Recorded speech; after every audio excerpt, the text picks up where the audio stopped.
Ecclesiastes. How many of you know it? How many of you have read it all the way through? It's 12 chapters, yeah. It's a really cheery book, isn't it? And many times when I'm reading the book of Ecclesiastes, comes from the wisdom literature. Solomon, we think, is the author, where I think he could have used a little Prozac when he was writing this. The idea of this series and of this book, Under the Sun, is that he's looking at life, he's looking at the world through the lens of someone who has no meaningful connection to God. And so, over the course of the next 6 weeks, we're going to be looking at a variety of things that he does to try and find meaning and purpose and value in his life. But as he's getting started, he's really kind of discouraged because he just can't find meaning in anything. And if you and I were honest, we have our days where we feel like that too. So, as we're reading, some of us will resonate with King Solomon. Some of us will maybe not as much so, just because of the place that we find ourselves in.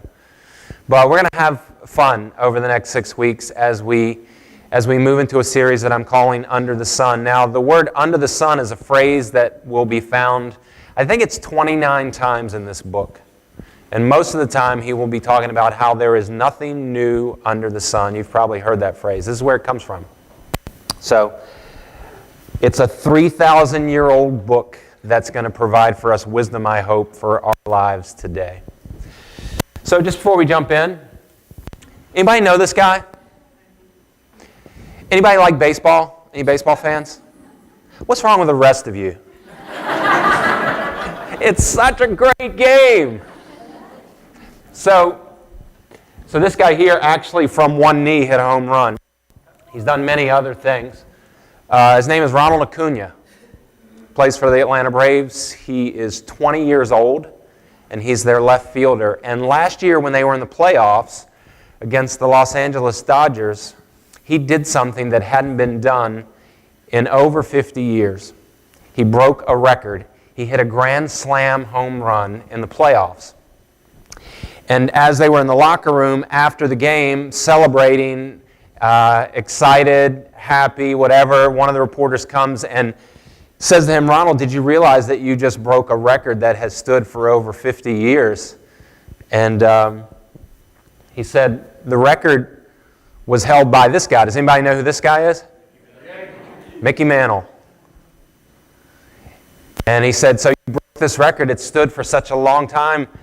You broke Mickey Mantle's record. How do you feel about that? And he said, who? I know, it's almost blasphemy to you guys. I'm a Red Sox fan, so I don't even care.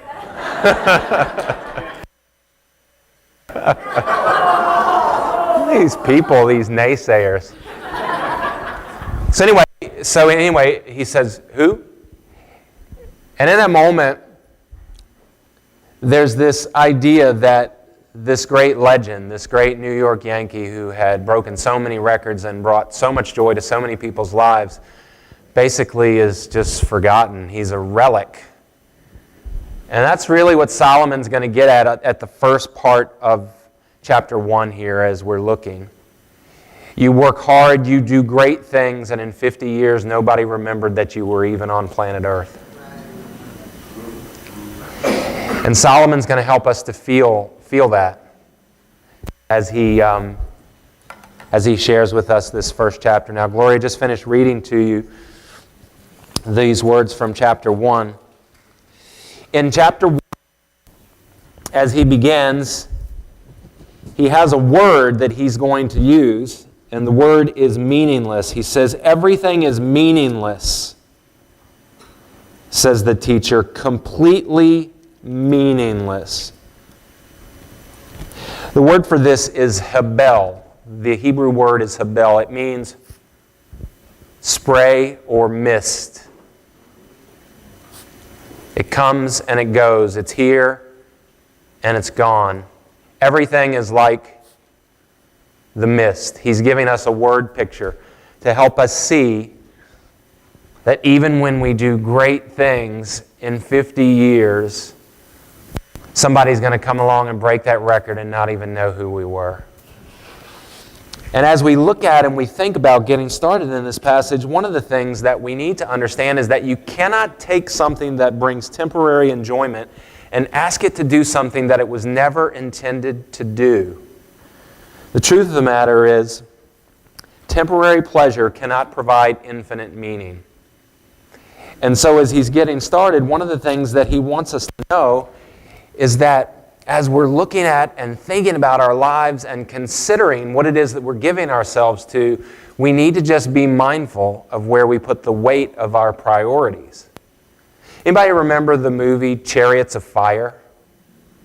This dates us a little bit. You guys know this movie from like the early 80s or so? 81. Thank you, Thomas. You remember it. So the movie primarily follows two runners. One, Harold Abrams, and the other, Eric Liddell. And there's this scene in the movie where Abrams is talking to a friend just before his race, and he's looking down the lane.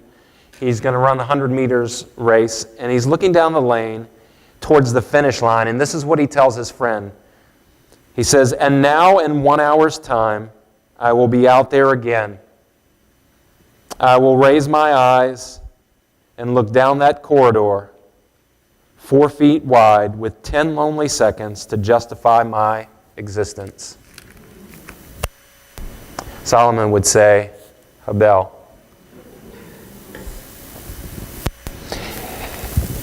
You cannot ask something that was intended to provide temporary meaning, infinite meaning. It cannot bear the weight of it. Understand the gifts of God and enjoy them to the full, but don't confuse the gifts of God with God.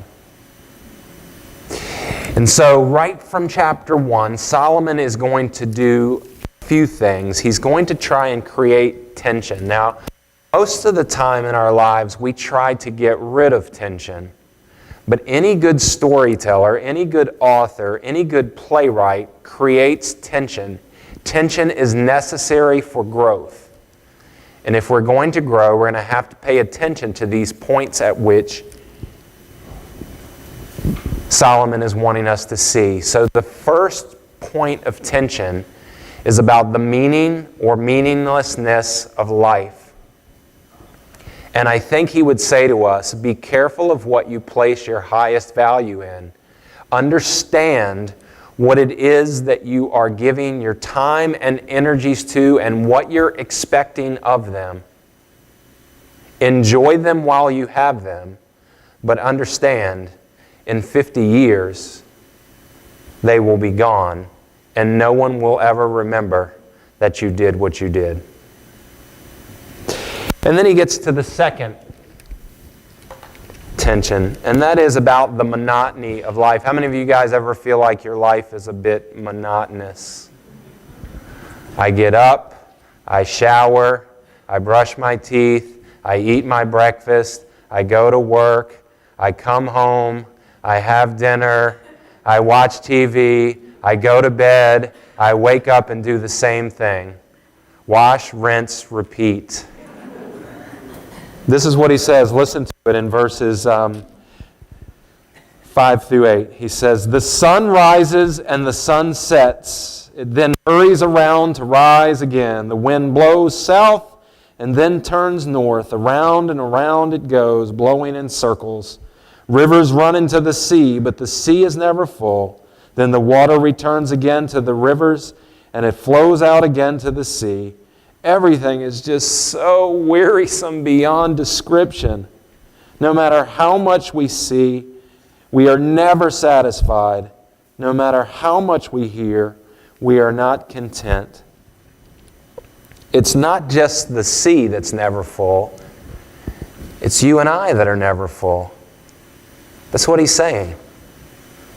Whether it's the sun or the sea or everything that runs on its cycles, we can never get enough. It never fills us up.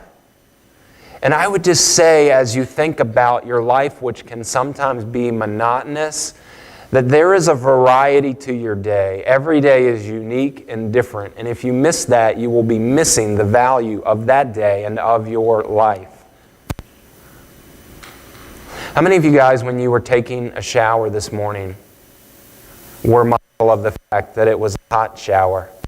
And that so very few people on planet Earth actually got to wake up today and have a hot shower. Did you appreciate your hot shower, or was it just another shower? And when you drank your morning coffee and it helped you to rise to a beautiful new sunny day, were you thankful for your morning coffee, or was it just another cup of coffee? And when you put on your clothes that you have, that so many people across the globe would die to have, even though they're 2 or 3 or 4 or 5 years old, did you think, man, I'm grateful for the clothes that I'm putting on my back today? And the car that you got into, the transportation that brought you here? Did you realize that you are one of so very few people who have access to vehicles to take you places? You see, sometimes we just get used to stuff and we don't appreciate the stuff we have. We just become, on some level, entitled. We just think we've had this, we're going to always have this, until we don't. And I would just say to you, in the monotony of your life, enjoy the variety. Because there's a lot of people who do not have what you have. But if all I see is just this endless cycle, this meaningless pursuit, like Solomon, I'm not going to appreciate and enjoy it to the fullest extent. Well, he continues. He wants to create more tension for us. There is this point of novelty. He says, history merely repeats itself. It's all been done before. Nothing under the sun is truly new. Sometimes people say, hey, here is something new, but actually it's old. Nothing is ever truly new. Well, what about my iPhone? That's new. What about my Prius? That's new. What about this dress? What about this shirt? What about this? They're new. His point isn't that there isn't anything new. His point is that new always turns to old, and old always turns to forgotten. There is just this endless cycle. What's new today, in a week, a month, or year, you won't even be able to find. Think about all the stuff that you were so excited when you first got, and now probably most of it you can't even remember where it is. There is this sense of novelty that wears off, he says. Just be careful of placing value in something that can never live up to what you're placing it in. He's wanting to get at and create tension in your life, but he's looking through the lens of one who doesn't have meaningful connection to God. This is life lived under the sun. This is life lived apart from God. And then he gets to the fourth and final unsettling truth, which is memory, and mine is quickly fading with the passing of age, with the passing of years. Listen to what he says. This is the final verse. He says, we don't remember what happened in the past, and in future generations, no one will remember what we're doing now. Exhibit A. Does anybody remember where the last Summer Olympics were held and when the last Summer Olympics were? Somebody has to. They were where? They were in Rio de Janeiro in 2016. Thank you, DJ. Now, that's the easy part. Hundreds of gold medals were given at the 2016 Summer Olympics. Hundreds. These were the people who are the best of the best in the field of athletics, right? Running, jumping, swimming, gymnastics, you name it, okay? And probably, show of hands, you probably saw at least some part of the Summer Olympics, right? Most of you? Some of you could care less. Most of you? Now I want you to talk with me about who won some of these gold medals. Can you remember anybody that won a gold medal in the 2016 Summer Olympics? Michael Phelps is always a good guess. If you guess Michael Phelps, you'll almost always be right. That's coming to an end here, I think. It's a good guess. Anybody else remember anybody else that won a gold? Usain Bolt is also another great guess, but he is also coming to an end. And we can't forget Simone Biles. So, but like if I gave you like an hour to come up and you weren't going to use your computer with people that won the gold medals, there are hundreds of them that were given out. Like, we probably couldn't come up with 5, right? And this is what he's saying. Like, this was just 2016. That's Exhibit A. Some of you say, well, I'm not really much on sports. And I say, okay, well, fine. How many of you guys like entertainment? You like to go to the movies. You're entertained by the movies. Okay? So 5 years ago, who won the Oscar for Best Actor or Best Actress? 5 years ago. 5. Anybody know? Anybody have any good guess about who won Best Actor or Actress? These are the people at the top of their field.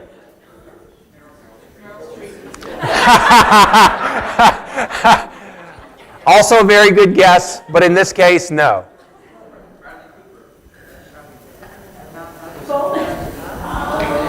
This guy, Eddie Redmayne. Now, I showed you his picture, but seriously, how many of you even could tell me that his name was Eddie Redmayne when you saw his picture? He won the Oscar for The Theory of Everything. And this lovely lady, Julianne Moore, won the Oscar for Still Alice 5 years ago. One more example. So last year, if you think 5 years is a long time and I've taxed you too much, let's just go to last year. Can you tell me who won the Nobel Peace Prize last year and why they won the Nobel Peace Prize? I'm going to show you their pictures, but you're still not going to know. This is their life work. This is Denis Mukwege and Nadia Murad. And rather than tell you why they won the Nobel Peace Prize, I want you as a homework assignment to go and look it up today, because the work that they're doing is that meaningful and it deserves a little bit of your time, rather than me spoon-feeding you with it, to look into what they're doing with their lives. So understanding this, I could have created any category for you. We could have gone into history, entertainment, sport, science, medicine, and it would all be the same. And on some level, it's a bit depressing, isn't it? Because if I can't give my life to doing something great with it, then what do I do with my one and only life? We have people who are, I've introduced you to people who are breaking records in the world of sport over 50 years. Most of you didn't know him, and he didn't know the person that he broke the record.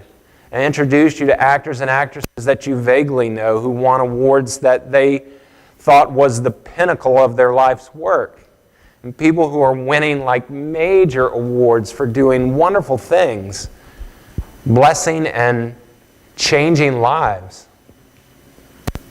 And on some level, we think to ourselves,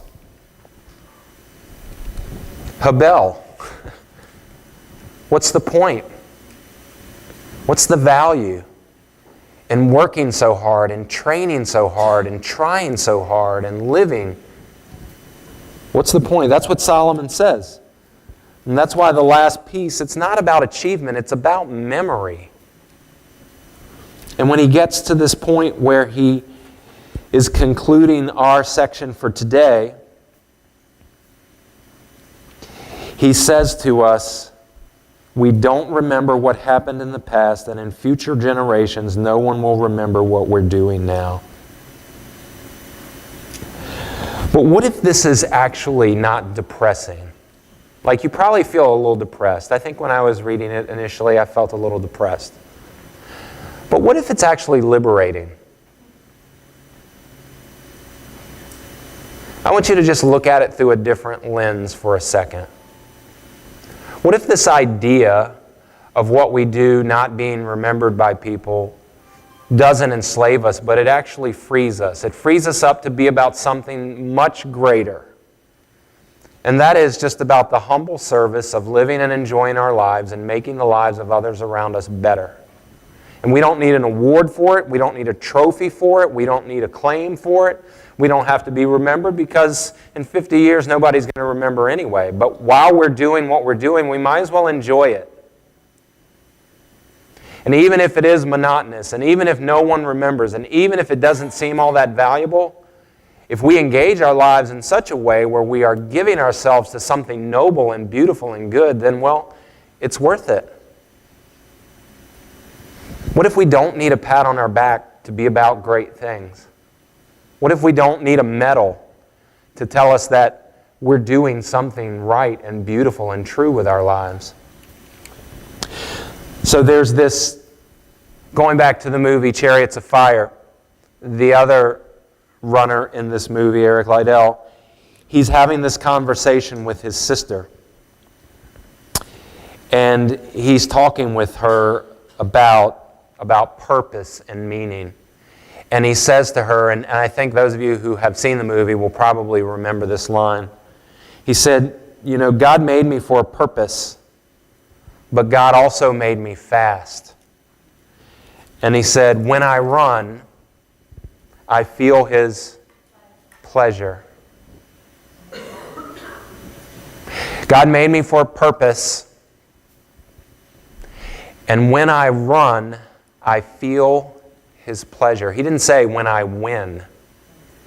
Abrams is looking down the lonely corridor trying to justify his existence, and the only way he's going to is with a gold medal. Liddell is talking to his sister and says, you know, God made me for a purpose, but He also made me fast. And when I run, I feel His pleasure.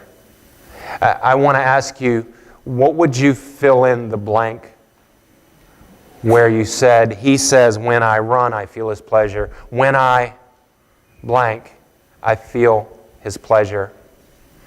You know, the truth of the matter is, winning is fun and everybody loves it. But at some point, our lives just need to be about the business of living and enjoying what we give ourselves to.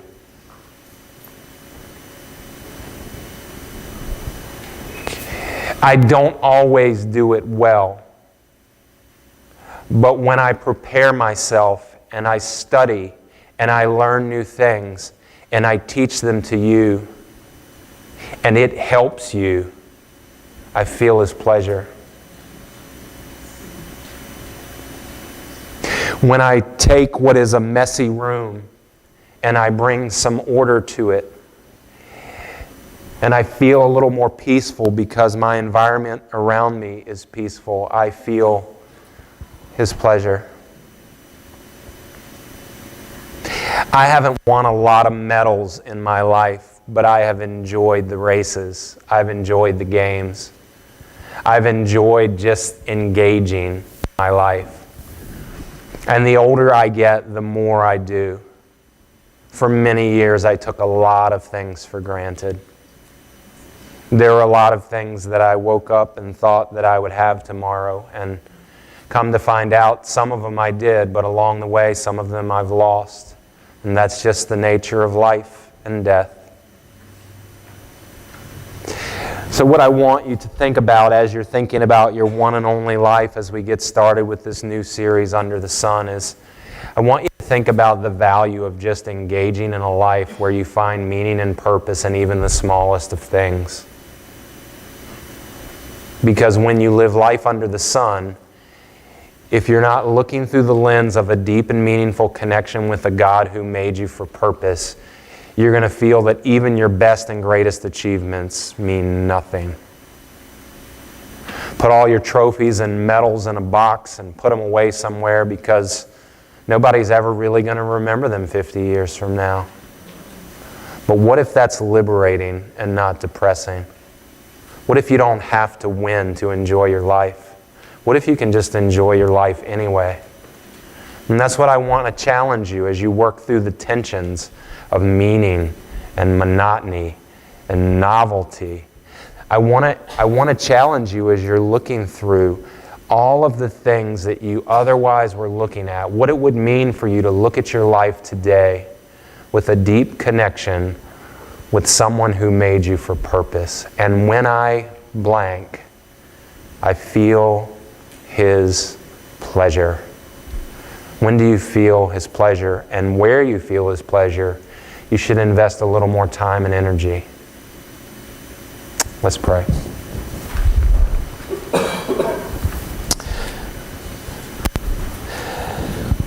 Lord, free us up today to be about the kind of life that you made us for. To enjoy our coffee and hot showers. To feel thankful for the clothes on our back and the rides that we have away from here. To feel thankful that we've gathered with other people in this space who look and talk and think differently, but all who are pursuing a deeper understanding and walk with you. Help us today as we leave this place to enjoy the variety of the day, to make the most of our time, and to trust you with our lives, that they matter. And then give us the courage to be about the business of just humbly serving and loving and caring for others and making their lives better, because that's what you made us for. In Christ we pray. Amen.